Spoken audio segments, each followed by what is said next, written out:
Today, I'll be walking through a formal verification of a Alpenglow Consensus Paper, and we'll see if we can reproduce the same behavior described in the paper.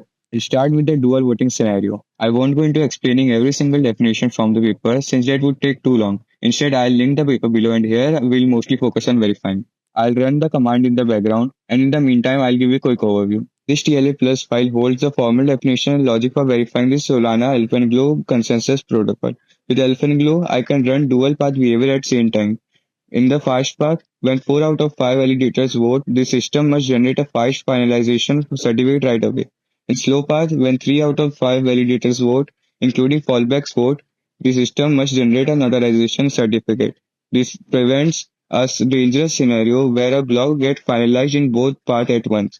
The moment the threshold is reached, a certificate is created immediately, no conditions. The voting component finalizes a block in one round if 80% of the stake is present, and in second round if 60% responds. Now I'll show you the CFG file. .cfg file has the TLC model checker. Constant line number of validators we have 5, and the fifth one is Byzantine threshold. We check fast path behavior, slow path behavior, no double finalization, threshold, certificate properties, stake-based threshold, dual path resilience, safety, and chain consistency. I run parallel garbage collection command. It checks the TLS plus specification against the configuration file.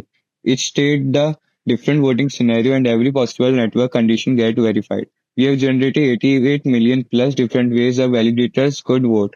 In our dual path system, testing every possible combination of 80% fast path and 60% slow path scenario without any issues. Like here we can see 88 million states have been generated with 5 billion states per minute, and it's still going on. Now I move on to the rotor block propagation. Similar to the last TLA plus file, this one has formal definition and logic for verifying Rotor's protocol. While voters handle consensus voting, Rotor tackles another critical problem of efficiently distributing large blocks across thousands of validators. Similarly, it has 5 validators. Now, according to section 2.1 definitions, we have shred structure validity, slice structure validity, block structure validity, Merkle root consistency, leader signature validity, erasure, coding correctness, slice property, block property, stake selection, latency bounds, bandwidth optimality, streaming capability, safety, chain consistency. I ran parallel garbage collection command for the routers configuration. TLC is testing different routers scenario. We are going through about 14 million states, about 3 million per minute without any issues. Now I'll move on to the machine verified theorems, where I'll cover safety and liveness properties together. The same kind of logic applies in this file too. It includes the formal definition and check for the liveness and safety protocol. But you might be wondering, how did I know from the previous rotor run that it really solves leader bottleneck problem? Well, we ran through about 14 million states, about 3 million per minute, and everything worked perfectly across the network condition. TLC model checking gives us confidence since all the routers configuration were defined in the CFG file and the package connection test ran smoothly without any issues, not just for a few samples but every possible path. Now I'll show you the CFG file. As we can see, there are 5 validators defined here, like machine verified theorems like Theorem 1, no conflicting blocks per slot. Theorem 2, chain consistency as a 20% Byzantine. Theorem 3, certificate uniqueness and non-equivocation. Theorem 4, 80% fast and 60% conservative paths, and various more definitions. Now I'll show that if any properties violation existed, TLC would have found it in the state space. As we have ran parallel garbage collection command earlier, here it shows the current values of all variables like current slot, clock, and empty certificates. As TLC systematically explores every possible system configuration before reaching this final lettering state. But what happens if we miss a critical state that could break our safety property? I changed a few lines of code to analyze what happens when two distinct states end up with the same fingerprint. I ran the same parallel garbage collection command as before, and TLC is testing every possible combination. Like 5.8 million states generated, which is 5.5 million states per minute. Model checking completed, no error has been found. Estimates of the probability that TLC did not check all reachable states because of two distinct states has been as same fingerprint, which is 1.7 E minus 7, which is around 0.00017%.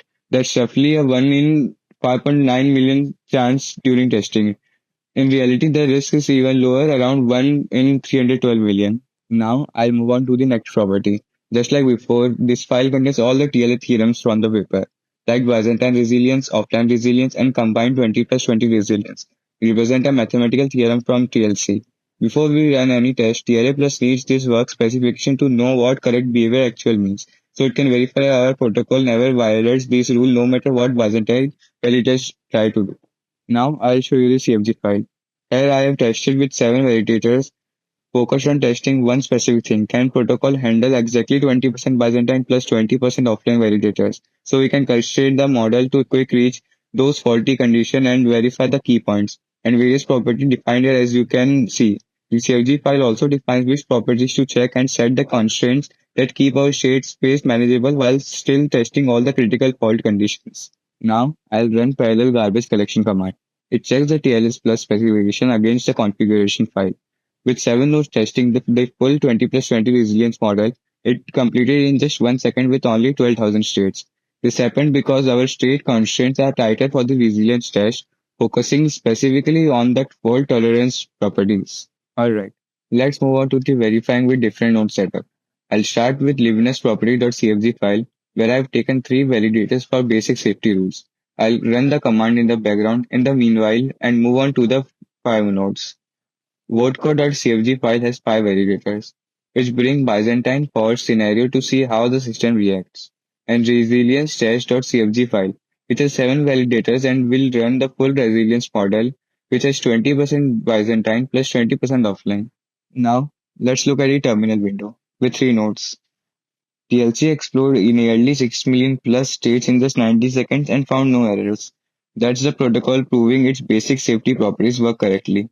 The system checked every possible way these 3 validators could interact and confirmed that conflicting blocks can never be finalized. With 5 nodes, we bring Byzantine fault scenario to see how the system reacts. Now with 5 nodes, including our Byzantine validators, you can see the state space exploded. We are exploring over 20 billion plus states and counting. This is TLC working hard to test every possible Byzantine attack scenarios. The fact it's still running with no errors found means even our malicious validators can break the safety guarantees. And TLC with 7 nodes, we test the full resilience model, 20% Byzantine plus 20% offline. It completed in just 1 second with only 12,000 states. This happened because our state constraints are tighter for the resilience test. Focusing specifically on the fault tolerance properties, the quick completion with no error found confirms that even the Byzantine and the offline validators, the protocol maintains all its safety and liveness guarantees. Now I'll show you how to reproduce this locally. Just fork and clone the repo. I've already set up the Docker's file. All you need to do is run it. It will pull necessary images and then run the build file to make sure everything's working. And this was verified every theorem and definition from the Alpenglow paper, dual path, consensus, block propagation, rotor, 20 plus 20 resilience model, certificate generation 2, and fast path and slow path behavior, time bound claims, Byzantine attacks, safety checks, network condition, thresholds, and different node setups. And this gives us strong confidence that the system holds up under every scenario we tested. That's it. Thank you.